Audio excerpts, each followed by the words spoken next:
This week, a bunch of tech sites started running headlines like this: Linux PCs going unbootable any day now because of an expiring Microsoft certificate. Sounds terrifying. It's also mostly wrong. Let's actually dig into what's happening with Secure Boot in 2026 because the real story is more interesting and a lot less scary. Quick refresher on how Secure Boot works on Linux. Your firmware only runs bootloaders signed by a certificate it trusts. Since most Linux distros aren't Microsoft, they use a tiny intermediary called shim. Microsoft signs the shim, your firmware trusts Microsoft, shim then trusts your distro's grub and kernel. That's the chain. The certificate Microsoft has used to sign shim since basically forever, the 2011 UEFI CA, is reaching the end of its validity period this year. Sources differ slightly on the exact date, late June 2026, but the headline panic is all built around expiration equals immediate failure. Here's the key thing the scary articles skip. A certificate expiring doesn't mean your firmware suddenly stops trusting things signed with it. Your firmware isn't checking a calendar against Microsoft servers every boot. The 2011 certificate is baked into your hardware's trust database, and manufacturers have no plans to pull it, partly because it's also used to validate option ROMs on PCIe cards, network adapters, that kind of thing. So a shim signed years ago keeps working. What actually changes going forward looking, Microsoft stops issuing new signatures with the 2011 key. Any new shim or bootloader update going forward gets signed with the replacement, the 2023 CA, valid until 2038. And this is the part that really undercuts the panic. The distro maintainers have been on this for months. Fedora, Ubuntu, and Red Hat have already shipped new shim binaries that are signed with both the 2011 and 2023 keys. Red Hat specifically said RHEL 9 and 10 got the new dual sign shim back in May, RHEL 8 in June. Same story for Fedora and Ubuntu. It just comes down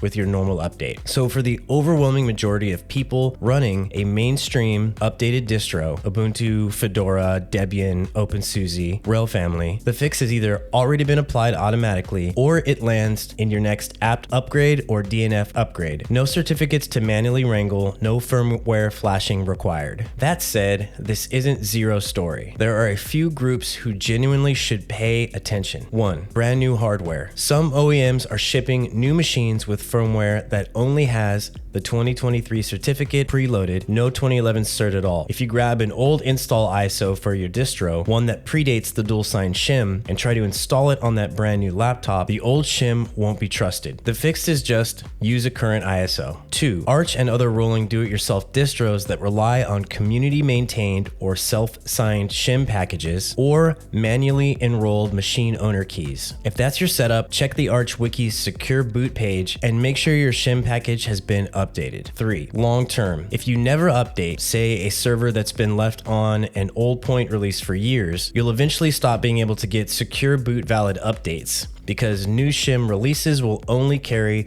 the 2023 signature. That's not a June cliff, that's a slow drift towards your update path for Secure Boot stuff goes stale. If you want to actually check your own machine, 2 commands. First, see what Microsoft certificates your firmware currently trusts. Go mokutil-list-enrolled. Look for Microsoft UEFI CA 2023 in the output. If it's there, you're in good shape on the firmware side. Second, just make sure your system is current. For Debian or Ubuntu, that's sudo apt update and sudo apt upgrade. For Fedora, that's sudo DNF upgrade. And for Arch-based distros, that's sudo pacman-SYU. That's genuinely most of it. If you updated recently, you've probably already got the new dual sign shim and didn't even notice. So, bottom line, is there a real certificate transition happening in Secure Boot land right now? Yes. Is it going to brick millions of Linux PCs on a specific date? No. That's headline writers doing what headline writers do. If you're on a mainstream updated distro, you're almost certainly already covered. The people who need to actually do something are running very new hardware with old install media or rolling distros with manually managed boot keys.